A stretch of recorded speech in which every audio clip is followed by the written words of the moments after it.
TDP పసుపు పండుగకు కడప ముస్తాబైంది. మహానాడుకు ఏర్పాట్లు దాదాపు పూర్తయ్యాయి. రేపటి నుంచి 3 రోజుల పాటు మహానాడు కొనసాగనుంది. కడప వేదికగా జరుగుతున్న ఈ మహానాడు చారిత్రాత్మక నిర్ణయాలకు వేదిక కానుంది. రేపు ఉదయం 8:30కు ప్రతినిధుల నమోదుతో ఆరంభం కానుంది. ఆ తర్వాత ఫోటో ఎగ్జిబిషన్, రక్తదాన శిబిరాలు ప్రారంభిస్తారు. ఉదయం 10:45 పార్టీ జాతీయ అధ్యక్షులు, పొలిట్ బ్యూరో సభ్యులు, ఇతర ముఖ్య నాయకులు వేదికపైకి చేరుకుంటారు. ఆ తర్వాత ప్రధాన కార్యదర్శి నివేదిక సమర్పిస్తారు. ఉదయం 11:30 రాష్ట్ర అధ్యక్షుడు పల్లా శ్రీనివాసరావు స్వాగతోపన్యాసం చేస్తారు. ఆ తర్వాత 11:50 చంద్రబాబు ప్రారంభోపన్యాసం చేస్తారు. ఇక ఆ తర్వాత పార్టీ ప్రతినిధుల సభ, సంస్థాగత నిర్మాణం, భవిష్యత్ కార్యాచరణతో పాటు టీడీపీ మౌలిక సిద్ధాంతాలపై చర్చిస్తారు. మంత్రి లోకేష్ ప్రతిపాదించిన 6 సూత్రాలను ఆవిష్కరిస్తారు.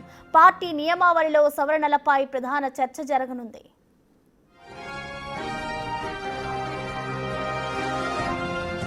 ఇక రెండో రోజు సంక్షేమం, అభివృద్ధిపై చర్చిస్తారు. ఎన్టీఆర్ 102వ జయంతి సందర్భంగా ఆయనకు ఘన నివాళి అర్పిస్తారు. బుధవారం సాయంత్రం 5:30కు పార్టీ జాతీయ అధ్యక్షుడి ఎన్నిక, ప్రమాణ స్వీకారం, అధ్యక్షుడి ప్రసంగం ఉంటాయి. మూడో రోజు మధ్యాహ్నం 2 నుంచి 5 గంటల వరకు 5 లక్షల మందితో భారీ బహిరంగ సభ నిర్వహిస్తారు.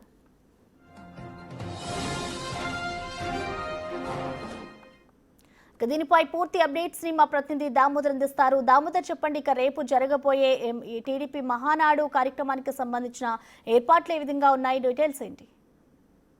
మొట్టమొదటిసారిగా తెలుగుదేశం పార్టీ ఆవిర్భావం తర్వాత మొట్టమొదటిసారిగా కడప జిల్లాలో భారీ ఎత్తున ఇలాంటి కార్యక్రమం నిర్వహించడం ఇదే మొదటిసారి. గత ఎన్నికల్లో 7 సీట్లు ఉమ్మడి కడప జిల్లాలో టీడీపీ సాధించింది. ఈ నేపథ్యంలో మరింతగా కడప జిల్లాలో ఏదైతే ప్రత్యర్థి వైఎస్ జగన్మోహన్ రెడ్డి యొక్క సొంత జిల్లా అయిన కడపలో బలపడడానికి వీలుగా ఈ మహానాడు కార్యక్రమాన్ని నిర్వహిస్తున్నారు. ఇందులో భాగంగా రేపు, ఎల్లుండి 29వ తేదీ వరకు 3 రోజుల పాటు కార్యక్రమాలు నిర్వహిస్తున్నారు. రేపు ఇప్పటికే అయితే నిన్న కొంత వర్షం పడడం వల్ల ఏదైతే మహానాడు వేదిక, ఇతర కార్యక్రమాలకు కొంత ఇబ్బంది కలిగినప్పటికీ ఉదయం నుంచి వేగంగా పనులు కొనసాగుతున్నాయి. దీంతో పాటు ప్రతిరోజు 30 నుంచి 50 వేల మంది ప్రతినిధులు హాజరయ్యే అవకాశం ఉన్నందువల్ల వారికి 50 వేల మందికి భోజనాలు 2 రోజుల పాటు ఏర్పాటు చేయనున్నారు. ఆ తర్వాత 3వ రోజు జరిగే బహిరంగ సభకు 5 లక్షల మంది రావడానికి వీలుగా జన సమీకరణ కూడా పెద్ద ఎత్తున చేస్తున్నారు. ఇందులో భాగంగా రాయలసీమ జిల్లాల నుంచి పెద్ద ఎత్తున ఇటు కడప, అన్నమయ్య,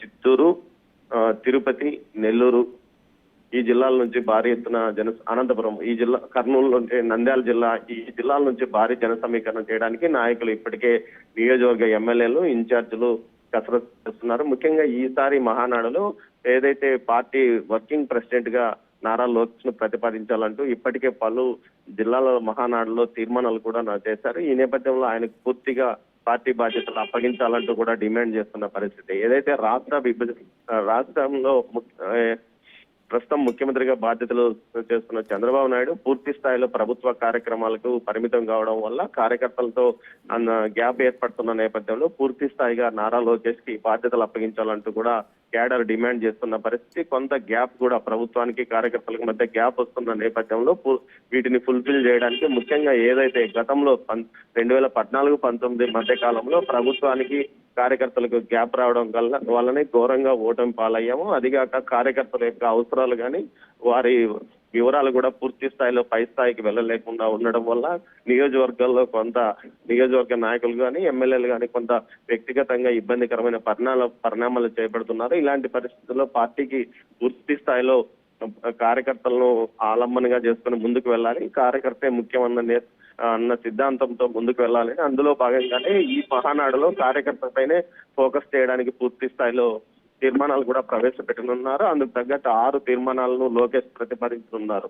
మొత్తం మీద 3 రోజుల పాటు జరిగే ఏదైతే మహానాడులో పూర్తి స్థాయిలో అన్ని ఏర్పాట్లు సిద్ధమవుతున్నాయి. రేపు ఉదయం 8:30కు ఏదైతే ప్రతినిధుల రిజిస్ట్రేషన్ తో ప్రారంభమవుతుంది. ఆ తర్వాత 29వ తేదీ బహిరంగ సమావేశంతో ముగియనున్నది. మొత్తం మీద అయితే 29వ తేదీ జరిగే బహిరంగ సభను పూర్తి స్థాయిలో విజయవంతం చేయడానికి ఇప్పటి నుంచే నాయకులు సిద్ధమవుతున్నారు. Prasanna. Right Damodar, thank you.